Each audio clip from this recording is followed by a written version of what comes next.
Hi guys, welcome to lecture number 9 for microeconomics. और आज के इस लेक्चर में हम नेशनल इनकम की डिस्कशन को थोड़ा आगे बढ़ाएंगे। पिछले 3-4 लेक्चर से हम लगातार नेशनल इनकम को कैलकुलेट करने के बहुत सारे मेथड्स पढ़ रहे थे। और आज के इस चैप्टर में अब हम नेशनल इनकम की ट्रीटमेंट को थोड़ा और आगे बढ़ाकर देखेंगे। मेरा नाम है सी अंकित कैंप और इस लेक्चर सीरीज के अंदर आपको मैक्रोइकोनॉमिक्स के टॉपिक्स के बारे में वीडियोस देखने को मिलेंगे, जो कि हर टॉपिक को एक डाइजेस्टेबल पार्ट के अंदर आपको प्रेजेंट करेगी। तो चलिए आज के लेक्चर से स्टार्ट करते हैं। देखिए, सबसे पहले हम जब जीडीपी की बात करते हैं, आप जीडीपी पढ़िए या जीएनपी पढ़िए, जैसे कि हमने लास्ट लेक्चर में कवर किया था कि जो हमारी नेशनल इनकम है वो बहुत तरीक़ों से निकाली जा सकती है। जीडीपी है, जीएनपी है, एनएनपी है, एनडीपी है। उसके बारे में आप जानना चाहते हैं तो आप हमारा पिछला वाला लेक्चर देख सकते हैं। लेकिन मेन बात ये है कि ये जो नेशनल प्रोडक्ट है, ग्रॉस नेशनल प्रोडक्ट है और ये ग्रॉस डोमेस्टिक प्रोडक्ट है, इसके ऊपर कहीं ना कहीं हमारे इन्फ्लेशन की वजह से बहुत ज़्यादा फर्क देखने को मिलता है। मैं एक छोटे से एग्जांपल से आज का लेक्चर स्टार्ट करूंगा। सबसे पहले आपको हम एक कॉन्सेप्ट बताएंगे जिस कॉन्सेप्ट का नाम होता है बेस ईयर। अब देखिए, बेस ईयर का कॉन्सेप्ट क्या कहता है। Whenever we talk about inflation, inflation का अगर आप सिंपल सीधा मतलब अभी के लिए जानना चाहें, इन्फ्लेशन को हम ऑब्वियसली अपने आने वाले लेक्चर्स में हम इन्फ्लेशन को काफ़ी डिटेल में कवर करेंगे। लेकिन अगर हम इन्फ्लेशन के बारे में जाने तो इन्फ्लेशन का मतलब होता है कि जो कॉस्ट का राइज होना है उसको हम बोलते हैं कि ये भाई इन्फ्लेशन है। दैट इज कि आपके इकोनॉमी के अंदर जो जनरल लेवल ऑफ प्राइस है, प्राइस का जो जनरल लेवल है उसके अंदर हमें राइज देखने को मिलता है, उसके अंदर हमें धीरे धीरे बढ़ता हुआ ट्रेंड देखने को मिलता है, उसको हम बोलते हैं इन्फ्लेशन। तो बेस ईयर, जब भी हम इन्फ्लेशन की बात करेंगे तो इन्फ्लेशन एक कंपैरेटिव चीज़ है। इन्फ्लेशन जो महंगाई होती है या इन्फ्लेशन होता है वो एक रिलेटिव टर्म है। रिलेटिव टर्म होने का मतलब ये है कि अगर आज मैं बोलूँ कि भाई आज कोई प्रोडक्ट है, मान लीजिए लैपटॉप है, अगर मैं बोलूँ लैपटॉप महंगा हो गया, तो लैपटॉप का महंगा होना मैं कहीं ना कहीं तो कंपेयर कर रहा हूँ ना अपने में। आज की जो लैपटॉप की कॉस्ट है, मान लीजिए 50,000 का लैपटॉप है, तो मैं किस आधार पे कह रहा हूँ कि वो लैपटॉप महंगा है। इसका मतलब जब भी मैं महंगाई के बारे में बात करता हूँ तो एक रिलेटिव टर्म की बात करता हूँ। इसीलिए अगर मैं आज करंट ईयर में, जिस साल में आप महंगाई कैलकुलेट कर रहे हैं, उसको बोला जाता है करंट ईयर, उसको हम बोलेंगे करंट ईयर। करंट ईयर भी कई कई लोग बोलते हैं, या इसको चूजन ईयर भी बोलते हैं। Chosen year in the sense कि जिस साल के लिए आप महंगाई कैलकुलेट करना चाहते हैं। तो करंट ईयर के बारे में अगर मुझे महंगाई की कैलकुलेशन करनी है तो मुझे इसको कहीं से तो कंपेयर करना पड़ेगा। वो होता है मेरा base year. That is this is, you can say this is your ground zero. Ground zero in the sense कि भाई यहाँ से आप एक तरह से मान के चलते हैं कि यहाँ से मुझे कंपेयर करना है अपने करंट ईयर की महंगाई को। बेस ईयर को जो रिप्रेजेंटेशन है, मान लीजिए बेस ईयर का अगर मैं प्राइस डिनोट करता हूँ तो उसको मैं डिनोट करता हूँ P0। P stand for price and zero stand for the base year. Similarly अगर मैं बोलता हूँ Q0, तो Q0 का मतलब होता है क्वांटिटीज जो इस बेस ईयर में परचेज की जा रही हैं। Q stand for quantity and zero stand for the base year. And similarly जो मेरा करंट ईयर होता है, करंट ईयर दैट इज मैं इस साल की बात करूँ, या इसको कभी कभी चूजन ईयर भी बोल दिया जाता है कि भाई जिस साल के लिए आप महंगाई को कैलकुलेट करना चाहते हैं। इसको भी हम P1 से डिनोट करते हैं। Again P represent the price, 1 represent the current year and the second is Q1। Again Q stand for the quantity and 1 stand for the current year, chosen year. तो मान लीजिए आपकी for the sake of simplicity मैं ये मान के चल रहा हूँ हमारी इकोनॉमी में खाली 3 प्रोडक्ट है, A product, B product and C product. हमने ये नोटिस किया कि बेस ईयर में, बेस ईयर मेरे ख्याल से अभी 2011 का बेस ईयर है हमारा, तो 2011 के अंदर जो प्राइसेस थे ए कमोडिटी के, बी कमोडिटी के, सी कमोडिटी के, वो थे 5 rupees, 6 rupees and 7 rupees respectively. और बेस ईयर में इन क्वांटिटीज, इन कमोडिटीज की क्वांटिटी जो परचेज की जा रही थी वो थी 5 रुपीज, 10 रुपीज एंड 20 रुपीज। अब जब हम करंट ईयर में आए तो करंट ईयर में देखो हमें क्या नोटिस करने को मिला कि प्रोडक्ट ए जिसका प्राइस बेस ईयर में 5 रुपये था, अब वो बढ़ के हो गया 6 रुपये। कमोडिटी बी महंगी हो गई 8 रुपये पे, और जो हमारी लास्ट कमोडिटी है सी वो महंगी हो गई 10 रुपये पे। अब देखिए, क्योंकि धीरे धीरे लोगों की जो इकोनॉमी में जो हमारे लोग रहते हैं उनकी परचेजिंग पावर बढ़ती है, उनके खरीदने की क्षमता बढ़ती है। तो जो कमोडिटी मैं 4 साल पहले कंज्यूम कर रहा था, 10 साल पहले कंज्यूम कर रहा था, हो सकता है आज मैं कमोडिटी ज़्यादा कंज्यूम कर रहा हूँ। मेरी कंजम्पशन कभी कांस्टेंट नहीं रहती, कम ज़्यादा होती रहती है। तो मान लीजिए करंट ईयर में आके हमारी जो क्वांटिटी है उसकी कंजम्पशन बढ़ गई, जो हमारी कमोडिटी ए थी पहले 5 क्वांटिटी में कंज्यूम कर रहा था, आज मैं 7 क्वांटिटी कंज्यूम कर रहा हूँ। बी कमोडिटी को 15 लेवल पे कंज्यूम कर रहा हूँ और लास्ट क्वांटिटी को 30 पे कंज्यूम कर रहा हूँ। अगर आप मुझे ये बताएं कि सर करंट ईयर के अंदर आपकी जीडीपी कितनी है या जीएनपी कितनी है, आप जीडीपी कैलकुलेट करिए या जीएनपी कैलकुलेट करिए, पॉइंट इज दिस कि जो आप प्राइस कंसीडर करेंगे वो आप कंसीडर करेंगे इस साल का, ठीक है, क्योंकि भाई आप करंट ईयर की बात कर रहे हैं, और कमोडिटी भी आप क्वांटिटी भी आप कौन सी कंसीडर करेंगे इस साल की। रीजन भी क्योंकि आप बोलेंगे सर आप तो इस साल की बात कर रहे हैं ना, तो जब भी जीडीपी या जीएनपी करंट प्राइस और करंट क्वांटिटी के बेस पे निकाली जाती है, जब भी जीडीपी या जीएनपी या कोई भी नेशनल इनकम करंट प्राइस और करंट क्वांटिटी के टर्म्स में निकाली जाती है, तो वो हमारी कहलाई जाती है नॉमिनल जीडीपी या जीएनपी।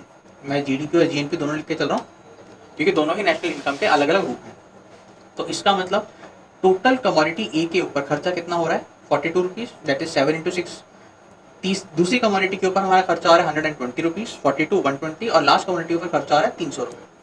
तो अगर मेरी इकोनॉमी के अंदर ये सिर्फ 3 कमोडिटीज आती हैं ए बी और सी, तो इनके ऊपर टोटल खर्चा कितना हो रहा है 42 plus 120 plus 300, which comes out to 462 rupees. इसका मतलब अगर कोई आपसे पूछे कि भाई इस इकोनॉमी का नॉमिनल जीडीपी क्या है, तो वो आपसे पूछना चाहता है कि भाई करंट ईयर में आपकी इकोनॉमी में कितना खर्चा हुआ या कितनी इनकम जनरेट हुई या कितने प्रोडक्ट जनरेट हुए, तो आपका आंसर होगा 462। लेकिन यहीं पे अब जो इकोनॉमिस्ट हैं उनकी आपस में लड़ाई स्टार्ट होती है। वो ये कहते हैं कि भाई आप एक बात बताओ, ये जो आपकी 462 अमाउंट आया है वो आया है करंट प्राइस को लेकर, P1 को लेकर, but if you compare P0 with P1 you can clearly see that जो कमोडिटीज हैं वो महंगी हुई हैं। दैट इज जो कमोडिटी पहले 5 रुपए की थी आज वो 6 रुपए की बिक रही है, जो कमोडिटी पहले 6 रुपए की थी आज वो 8 रुपए की बिक रही है, जो कमोडिटी पहले 7 रुपए की थी आज 10 रुपए की बिक रही है। इसका मतलब आपका जो ये 462 रुपीज आया है कहीं ना कहीं महंगाई की वजह से आया है। इसीलिए अगर किसी देश के अंदर इन्फ्लेशन बड़े ही हाई लेवल पे है, ये इन्फ्लेशन ही तो है, प्राइसेस का बढ़ना इज व्हाट इज इन्फ्लेशन। तो अगर किसी इकोनॉमी के अंदर इन्फ्लेशन का रेट बहुत ज़्यादा हाई होता है तो वहाँ पे हमें क्या देखने को मिलता है, हमें वहाँ पे देखने को यही मिलेगा कि भाई जीडीपी तो बहुत ज़्यादा बढ़ गई। लेकिन इसका क्या मतलब ये है कि वो देश डेवलप कर रहा है?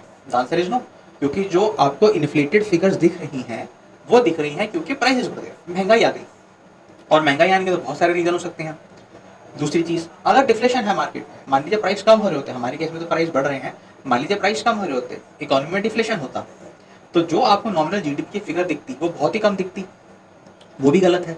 क्यों? क्योंकि एक्चुअली में मार्केट में डिफ्लेशन है, प्राइसेस कम हुए हैं। इसीलिए इकोनॉमिस्ट कहते हैं कि rather than only calculating nominal GDP, आप ऐसा करिए, आप रियल जीडीपी भी कैलकुलेट करिए। रियल जीडीपी या रियल जीएनपी आपको नाम से पता लगा रहा सर ये रियल है। रियल इन द सेंस कि as compare to nominal GDP, real GDP आपको एक ज्यादा बेटर पिक्चर प्रेजेंट करती है आपकी इकोनॉमी की। और रियल जीडीपी और जीएनपी निकालने के लिए आप सबसे पहले बोलते हैं कि भाई अगर मुझे करंट क्वांटिटीज खरीदनी होती, दैट इज अगर मैं Q1 ही परचेज करता without the impact of inflation और डिफ्लेशन, तो सिंपली से मैंने प्राइस ले लिया बेस ईयर की और क्वांटिटीज ले ली करंट ईयर की, विद दिस आर्ग्यूमेंट कि if a person has to by the current quantities at the base price, इसका मतलब मैंने इन्फ्लेशन का इम्पैक्ट ही हटा दिया। क्यों? क्योंकि मैंने इन्फ्लेटेड फिगर्स ली नहीं, मैंने तो जो मेरा बेस प्राइस था मैंने उसके बेस पे अपनी करंट क्वांटिटी से वैल्यू निकाली है। That is P0 into Q1, 7 into 5 is 35, then we have 6 into 15 which is 90 and 7 into 30 which is 210। तो अगर रियल जीडीपी निकाले इसी इकोनॉमी की तो वो निकल कर आती है 335 रुपीज, 335 रुपये। अब यहीं पे हमारी जो मेन चीज़ है वो आपको दिखने लग गई होगी कि इसका मतलब ये है कि जो आपको नॉमिनल जीडीपी दिख रही थी 462 रुपीज़ की, वो रियल जीडीपी में आ गए 335 रुपीज़ की, और ईयर तो सेम ही है, दोनों के दोनों सेम ईयर पे कैलकुलेट किए गए हैं। तो फिर ये डिफरेंस है, ये डिफरेंस है आपके इन्फ्लेशन की वजह से। क्वांटिटी 1 आपके करंट ईयर की कंजम्पशन है। अगर एक इंसान बेस प्राइस के हिसाब से अपनी करंट कंजम्पशन करता तो टोटल इकोनॉमी में जो वैल्यू एडिशन होती है, टोटल इकोनॉमी में जो प्रोडक्शन होती है, टोटल इकोनॉमी में जो इनकम जनरेट होती है, टोटल इकोनॉमी में एक्सपेंडिचर होता, वो खाली 335 रुपीज़ होता। लेकिन अगर आप इसी कमोडिटी, इसी कंजम्पशन को आप करते हैं P1 के प्राइस पे, दैट इज इन्फ्लेटेड प्राइस पे, तो आपको 462 रुपीज देखने को मिलता है। और यहीं से हमारी बात स्टार्ट होती है कि ये जो डिफरेंस है ये हमें क्यों देखने को मिलता है, और अगर हम इस डिफरेंस को खत्म करना चाहते हैं तो व्हाट शुड वी डू, हमें क्या करना चाहिए। तो चलिए सबसे पहले हम इसको क्लोज आउट करते हैं। जो आप करंट प्राइस और करंट क्वांटिटी के बेस पे कैलकुलेट करते हैं उसको हम बोलते हैं नॉमिनल जीडीपी, नॉमिनल जीडीपी और जीएनपी, या इसको हम ये भी बोलते हैं कि ये जीडीपी है एट करंट प्राइसेस, कि आज के दामों के हिसाब से आपकी इकोनॉमी कितनी बड़ी है। और अगर यही जीडीपी मैं कैलकुलेट करता हूं बेस प्राइस के बेस पे, तो उसको बोला जाता है रियल जीडीपी और GNP. It can also be called as GDP और GNP at constant price. Constant क्यों बोला जा रहा है, क्योंकि हमने प्राइसेस को कांस्टेंट रखा है। हम ये मान के चलते हैं कि जो बेस ईयर का प्राइस था वही मेरे करंट ईयर का प्राइस है, तो कितना खर्चा होता कमोडिटी करंट ईयर की इकोनॉमी में, तो कितनी इनकम जनरेट होती, तो कितना एक्सपेंडिचर होता। Now the need for the economist in any economy is to bring down the nominal GDP to the real GDP. Nominal value को रियल वैल्यू पे कन्वर्ट करना is a task for the economist. तो इसके लिए जो हम tool का इस्तेमाल करते हैं वो होता है डिफ्लेटर। डिफ्लेटर का आपको नाम से पता लग रहा होगा कि आप किसी चीज को डिफ्लेट कर रहे हैं। जीएनपी को डिफ्लेट करेंगे तो जीएनपी डिफ्लेटर बोल दिया जाएगा, जीडीपी को करेंगे तो जीडीपी डिफ्लेटर बोल दिया जाएगा। बात यही है कि आप अपनी नॉमिनल इनकम को कन्वर्ट कर रहे हैं रियल इनकम, इसीलिए इसको बोला जाता है डिफ्लेट करना। आप इन्फ्लेशन का इम्पैक्ट खत्म कर रहे हैं। ये डिफ्लेटर होता क्या है, it is nothing but a adjustment factor. ये एक एडजस्टमेंट फैक्टर है। भाई एडजस्टमेंट फैक्टर का नाम से आपको तो लग रहा होगा, ये ऐसा एक फैक्टर है, एक ऐसी फिगर है, एक ऐसा आंकड़ा है जो आप यूज करते हैं एडजस्ट करने के लिए। और उस एडजस्टमेंट का पर्पस क्या है, नॉमिनल चीज को रियल चीज में कन्वर्ट करना। इसका मैं पहले सीधा फॉर्मूले से बात करूंगा। तो जीएनपी डिफ्लेटर जो है उसको हम कैलकुलेट करते हैं by using price index number. Price index number of your current year, या जैसे कि मैंने कहा कि इसको आप चूजन ईयर भी बोल सकते हैं, divided by price index number of base year. अब देखिए, अगर आपको परसेंटेज की थोड़ी नॉलेज है तो जब भी हम परसेंटेजेस की बात करते हैं तो हम परसेंटेज के अंदर ये मान के चलते हैं कि द बेस इज ऑफ 100। तो जब भी अगर किसी कोई बच्चा बोले मेरे 96% एज आए हैं, तो हम ये बोलते हैं कि अच्छा ये 96% का मतलब ये है कि out of 100 marks he have scored 96। 100 का 96% होता है। जब भी कोई बच्चा 96% बोलता है तो आपको 1000 से कंपेयर नहीं करते, अब तो 100 से कंपेयर करते हैं। सिमिलरली जब भी हम बेस ईयर की बात करेंगे तो बेस ईयर है हमारे हिसाब से ये ईयर सेलेक्ट किया जाता है, सरकार अपने हिसाब से ये ईयर सेलेक्ट करती है। तो इसलिए बेस ईयर का जो पिन है that is price index number है वो हमेशा 100 रखा जाता है, क्योंकि ये बेस है मेरा। अब मैंने इसके ऊपर ऐड ऑन करके देखना है कि प्राइसेस कितने चेंज हुए हैं। लेकिन अब सबसे बड़ा क्वेश्चन यही आता है कि how do you construct price index number, कि प्राइस इंडेक्स नंबर को कंस्ट्रक्ट कैसे किया जाता है। प्राइस इंडेक्स नंबर क्या है कि बेस ईयर के कंपैरिजन में हम एक इंडेक्स क्रिएट करते हैं, हम एक सीक्वेंस ऑफ नंबर जनरेट करते हैं, ये चीज दिखाने के लिए कि महंगाई कितनी बड़ी है। आप लोगों ने आई एम श्योर सीपीआई के बारे में जरूर पढ़ा होगा, that is consumer price index. ये भी क्या है, एक इंडेक्स नंबर है प्राइस का। आप लोगों ने डब्ल्यूपीआई के बारे में पढ़ा होगा, होलसेल प्राइस इंडेक्स होता है, इसको होलसेल प्राइस इंडेक्स कहते हैं। आपने आईआईपी के बारे में पढ़ा होगा, इंडेक्स ऑफ इंडस्ट्रियल प्रोडक्शन कहा जाता है आईआईपी को। ये सारे के सारे क्या है, इंडेक्स नंबर है। ये इंडेक्स नंबर आपको एक प्राइस इंडेक्स देते हैं जो आपको ये बताता है कि महंगाई कितनी बड़ी है in terms of a very standardise number set. Zero हमारा बेस ईयर होता है और फिर ये जीरो बढ़ता जाता है 101, 110, 120, डिपेंड करता है कि इकोनॉमी में महंगाई कितनी है। तो अब जो सबसे बड़ा क्वेश्चन आपके पास आता है कि ये प्राइस इंडेक्स नंबर को कंस्ट्रक्ट कैसे किया जाए। प्राइस इंडेक्स नंबर कंस्ट्रक्ट करने के लिए हम सबसे पहले यूज करते हैं जीएनपी इम्प्लिसिट डिफ्लेटर का। अब this is different then your GNP deflator, इसीलिए इसको इम्प्लिसिट प्राइस इंडेक्स भी या प्राइस डिफ्लेटर भी बोला जाता है। बेसिकली आप क्या कर रहे हैं, देखिए नॉमिनल जीडीपी और रियल जीडीपी कैलकुलेट करना थोड़ा बहुत आसान होता है क्योंकि आपके पास डेटा अवेलेबल है। आपको एक बार आपने टोटलिटी में अपना नॉमिनल जीडीपी और रियल जीडीपी निकाल लिया तो इसके बेस पे हम फिर प्राइस इंडेक्स को कंस्ट्रक्ट करते हैं और उसको हम बोलते हैं जीएनपी इम्प्लिसिट डिफ्लेटर या implicit price deflator. This is what, ये एक रेशियो होता है। रेशियो किस किस के बीच में है, basically it's a ratio between your nominal GNP over real GNP. GNP, GDP, NNP, आप जो भी इनकम लेना चाहे ले सकते हैं। हमारे एग्जांपल हमारी नॉमिनल जीएनपी कितनी निकल कर आई थी, 462, एंड जो हमारा प्राइस इंडेक्स नंबर था वो था 335। तो अगर मैं इसको सॉल्व करूं तो मेरे पास आंसर आता है 1.38। This 1.38 is known as GNP implicit deflator या इम्प्लिसिट प्राइस डिफ्लेटर। अब अगर मुझे मान लीजिए जिस साल की ये जीएनपी मैंने कैलकुलेट की है, दैट इज ईयर 1 की बात कर रहा हूँ क्योंकि मैंने ईयर 1 के लिए कैलकुलेट किया था। सो ईयर 1 का अगर मुझे PIN निकालना है, that is price index number निकालना है, तो हम कैसे निकालते हैं, वी टेक ईयर 0 का PIN, that is price index number of year 0, जो कि हमें पता है क्या होता है, 100 होता है क्योंकि year 0 is base year, base year का इंडेक्स नंबर हमेशा 0 होगा क्योंकि वहां से हमारी बात स्टार्ट होती है। मल्टीप्लाइड बाय ईयर GNP या GDP इम्प्लिसिट डिफ्लेटर। तो इसीलिए अगर मेरा ईयर 0 का PIN is 100 and GNP of the year 0, GNP implicit deflator of year 1 sorry is 1.38, तो ईयर 1 का प्राइस इंडेक्स नंबर कितना देगा, 138। और यहीं से अब मुझे क्या मिल गया कि मेरे ईयर 0 का जो पिन है वो 100 है और ईयर 1 का जो पिन है वो 138 है। अब मुझे किसी भी आइटम के ऊपर, चाहे वो गाड़ी हो, गाड़ी की सेल्स हो, बाइक की सेल्स हो, घरों की सेल हो, अगर मुझे उनको नॉमिनल से कन्वर्ट करके रियल में लेकर आना है तो मैं इस मेथड का यूज करूंगा। इस मेथड को अप्लाई किया जाएगा जीएनपी डिफ्लेटर निकालने के लिए। तो जीएनपी डिफ्लेटर कैसे निकल जाएगा, जीएनपी डिफ्लेटर, हम ऊपर से ये फॉर्मूला देखेंगे कि price index of current year जो कि हमारा कितना निकला है 138 और divided by price index of base year जो कि है 100।